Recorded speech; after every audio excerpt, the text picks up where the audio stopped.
Hello every one. ഇന്ന് രാവിലെ ചന മസാലയും പൂരിയാണ്. അപ്പോൾ അത് അതിന് എണ്ണ ചൂടാക്കി അതിലേക്ക് പെരിഞ്ജീരകം, ജീരകം, ബേ ലീഫ്, ഒരു പട്ട, ഒരു ഗ്രാമ്പു, ഒരു ഏലക്ക ആഡ് ചെയ്തിട്ടുണ്ട്. പിന്നെ ഒരു സവാളയും ഒരു പച്ചമുളകും ചേർത്ത് അത് നന്നായിട്ട് വഴറ്റി കൊടുക്കാം.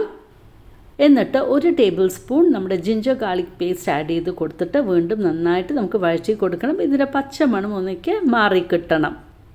അപ്പോൾ ഇതുപോലെ ഉണ്ടാക്കി കഴിഞ്ഞാൽ നമുക്ക് ബട്ടൂരയ്ക്കും നല്ല ഒരു കോമ്പിനേഷനാണ് ഈ ചന മസാല.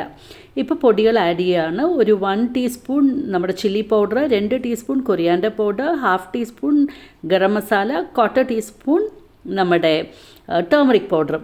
അപ്പോൾ അടിയിൽ ഇങ്ങനെ ഒട്ടിപ്പിടിക്കുമ്പോൾ കുറേശ്ശെ വെള്ളം ഒഴിച്ച് കൊടുത്തിട്ട് നന്നായിട്ടൊന്ന് ഇളക്കിയെടുക്കുക. അപ്പോൾ നമ്മുടെ ചീഞ്ചട്ടിയുടെ അടിയിലൊന്നും ഒട്ടിപ്പിടിക്കാതെ ഇരിക്കും.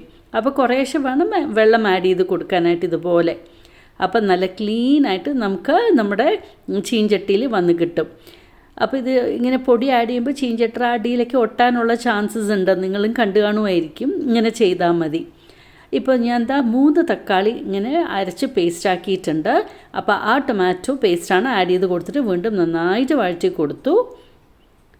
ഇപ്പോൾ നമ്മൾ ടൊമാറ്റോയും ചേർത്ത് ഒരു 3-4 മിനിറ്റ് വഴറ്റിയെടുത്തിട്ടുണ്ട്. ഇപ്പോൾ എണ്ണയൊക്കെ തെളിഞ്ഞ് വരാൻ തുടങ്ങിയിട്ടുണ്ട്. ഇനി ഇതിലേക്ക് വേവിച്ച് വെച്ചിരിക്കുന്ന നമ്മുടെ ചിക്ക് പീസ് വെള്ളക്കടലയാണ് ആഡ് ചെയ്ത് കൊടുക്കണേ. ഉപ്പും ചേർത്തിട്ട് ഒരു 3 വിസിൽ വെച്ചിട്ടുണ്ടായിരുന്നു. എന്നിട്ട് നന്നായിട്ട് തിളയ്ക്കാനായിട്ട് നമുക്ക് വെക്കണം. ഇപ്പോൾ വീണ്ടും ഒന്നും കൂടി ഉപ്പ് ആഡ് ചെയ്യുകയാണ്. അപ്പോൾ അത് നന്നായി തിളച്ച് വരുന്നുണ്ട്. ഞാൻ കുറച്ച് കടല മാറ്റി വെച്ചിട്ടുണ്ടായിരുന്നു നമ്മുടെ കൂട്ടാൻ ഒരു കൊഴുപ്പ് കിട്ടാൻ വേണ്ടിയിട്ട്. അത് ഇങ്ങനെ അരച്ചെടുത്തിട്ടുണ്ട്.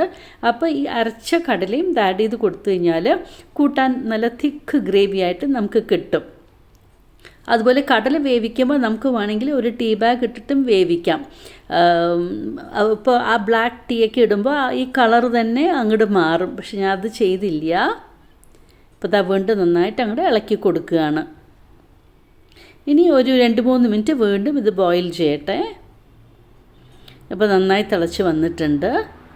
ഇനിയിപ്പോൾ ഇതിലേക്ക് ഞാൻ ഒരു 1 ടീസ്പൂൺ ഷുഗർ ആഡ് ചെയ്യാൻ പോവാണ്. അപ്പോൾ 1 ടീസ്പൂൺ ഷുഗർ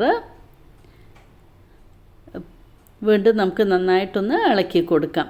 അപ്പോൾ ഇങ്ങനെ ആ പുളിക്കും മധുരവും ഒക്കെ ഒന്ന് ബാലൻസ് ആയിട്ട് വരും നമ്മൾ ഈ ഷുഗർ ആഡ് ചെയ്യുമ്പോൾ. ഇപ്പോൾ മല്ലിയിലയും ഇട്ട് കൊടുക്കാം.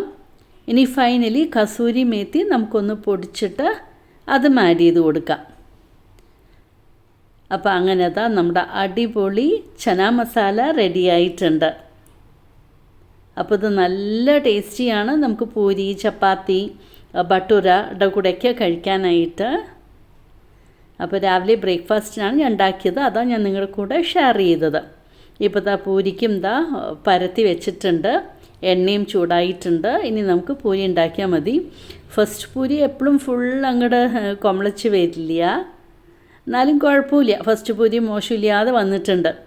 സെക്കൻഡ് മുതലാണ് നന്നായിട്ട് അങ്ങോട്ട് പൊങ്ങി വരിക.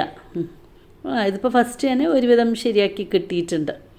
അപ്പോൾ രാവിലത്തെ ബ്രേക്ക്ഫാസ്റ്റ് ഞങ്ങൾക്ക് റെഡി ആയിട്ടുണ്ട്. അപ്പോൾ പൂരിയും ചന മസാലയും. അപ്പോൾ ഇതുപോലെ ഒന്ന് ട്രൈ ചെയ്ത് നോക്കൂ. നിങ്ങൾക്കും എന്തായാലും ഇഷ്ടമാകും. എളുപ്പത്തിലാകുകയും ചെയ്യും. Thank you for watching my YouTube channel.